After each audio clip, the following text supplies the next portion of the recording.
Long March two Dhaka কর্মসূচি পরশুর পরিবর্তে মানে আগামীকালকের পরিবর্তে আজকে ঘোষণা করা হয়েছে। সেই সাথে সকালবেলা দৈনিকের যে পত্রিকার সংবাদ শিরোনামগুলো আছে সেগুলো আমরা একটু দেখার চেষ্টা করব। তো প্রতিটি সংবাদ মাধ্যম আমি একটু ঘেঁটে দেখলাম যে আজকে সকালের পরিস্থিতি আসলে কি?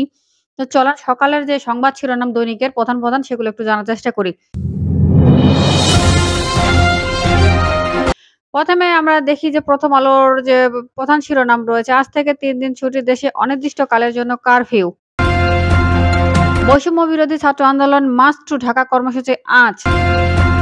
জাতীয় মানবাধিকার কমিশন বলছে সংকট নিরসনে সংলাপের আহ্বান জাতীয় মানবাধিকার কমিশন। সারা দেশে ব্যাপক সংঘর্ষ, নিহত প্রায় ৯৮ জন। আচ্ছা, এরপরে আমরা যদি দ্য ডেইলি স্টারের পাতায় চোখ রাখি তাহলে দেখতে পাচ্ছি সারা দেশে সংঘর্ষ, এক সাংবাদিক নিহত, আহত অন্তত ২৫। শ্রীপুরে সংঘর্ষে তরুণ নিহত। চট্টগ্রাম, তাদের হাতে যেসব অস্ত্র দেখা গেল, এবারে বিভিন্ন ধরনের অস্ত্র বিভিন্ন জনের হাতে দেখা গেছে। তাদেরকে দেখে কোনোভাবে আইনশৃঙ্খলা বাহিনীর লোকজন মনে হয় নাই, সেটা আমরা নিউজে দেখেছি অলরেডি। সংবিধান ও আইনের আলোকে কারফিউতে দায়িত্ব পালন করবে সেনাবাহিনী। দেখা যাক সেনাবাহিনীর ভূমিকা নিয়ে কিছুটা ধোঁয়াশার মধ্যে রয়েছি আমরা। অ্যাকচুয়ালি সেনাবাহিনী কি করতে চাচ্ছে? সেনাবাহিনী কি তাদের নিজের অবস্থান পরিবর্তনের জন্য জনগণের পাশে দাঁড়িয়েছে? নাকি তারা সত্যিই জনগণের পাশে দাঁড়িয়েছে বা যেটা সংবিধানে রয়েছে সেই অনুযায়ী কাজ করছে? সেটা নিয়ে কিন্তু জনমহলে প্রশ্ন দেখা দিচ্ছে এবং তাদেরকে নিয়ে নানা ধরনের আলোচনা সমালোচনা সবকিছুই হচ্ছে। এখন ফাইনালি সেনাবাহিনী কি করতে চায় সেটা দেখার আশায়। এরপরে গতকালকের বিষয় নিয়ে সারা দেশে প্রচুর পরিমাণে হাঙ্গা-দাঙ্গা হয়েছে। সেগুলা নিউজ আমরা দেখেছি। বাংলাদেশের প্রায় প্রতিটি জেলায় আ বিক্ষোভ হয়েছে, কর্মসূচি হয়েছে এবং সেখানে পাল্টাপাল্টি সংঘর্ষ সব ধরনের ঘটনাই আমরা দেখেছি নিউজে। তো আমরা যদি একটু যুগান্তরের পত্রিকায় দেখার চেষ্টা করি, যুগান্তরের পত্রিকায় দেখতে পাচ্ছি সহিংসতাকারীরা ছাত্র নয় সন্ত্রাসী, ওদের কঠোর হাতে দমন করতে হবে প্রধানমন্ত্রী।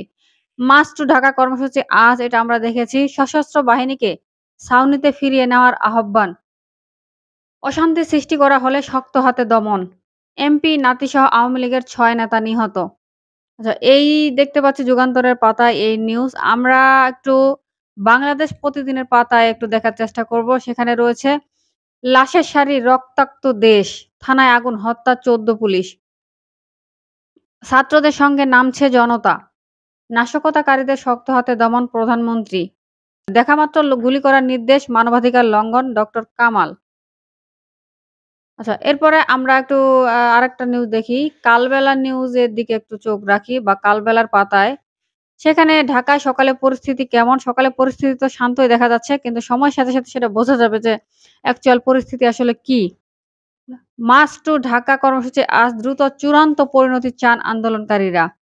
মার্চ টু ঢাকায় কি হতে যাচ্ছে? রক্তাক্ত বাংলাদেশ, লাশের মিছিল। সারা দেশে অনির্দিষ্টকালের জন্য কারফিউ চলছে। মন্ত্রী, এমপি ও নেতাদের বাড়ি, কার্যালয়ে হামলা। সোমবার থেকে ফের ৩ দিনের সাধারণ ছুটি ঘোষণা। রাস্তায় ৭ ঘণ্টা পড়েছিল আওয়ামী লীগ নেতা হারাধনের মরদেহ। মোটামুটি বিভিন্ন পত্রিকায় আমরা দেখলাম যে এই নিউজগুলোই দেখতে পাচ্ছি। তো এখানে দৈনিক জনকণ্ঠ, এই যে দেখতে পাচ্ছেন, জনকণ্ঠের পাতায় যেটা দেখতে পাচ্ছি, সারা দেশে দিনভর সংঘর্ষে পুলিশ সদস্যসহ ৮৫ জনের প্রাণহানি। তো এই প্রাণহানির সংখ্যাটা কোথাও ৮৫, কোথাও ৯৫, কোথাও ১০৫ এইভাবে দেখাচ্ছে। আসলে অ্যাকচুয়াল সংখ্যাটা জানা যাচ্ছে না বা বোঝাও যাচ্ছে না। অ্যাকচুয়াল সংখ্যা গান বাংলা টেলিভিশন ভবনে ভাঙচুর। তো এই ছিল দৈনিকের পত্রিকার প্রধান শিরোনামগুলো। তো সময়ের সাথে আসলে জানতে পারবো যে আজকে লং মার্চ কর্মসূচির সর্বশেষ সিচুয়েশন কি হয় বা সর্বশেষ খবরটা কি হয় সেটা আমরা দেখার জন্য অপেক্ষা করব। আর লং মার্চ কর্মসূচি আগামীকাল মঙ্গলবার ঘোষণা করার কথা ছিল ৬ তারিখে, সেটা এখন আবার ৫ তারিখে করা হয়েছে। লং মার্চ কর্মসূচি কিন্তু আজকেই।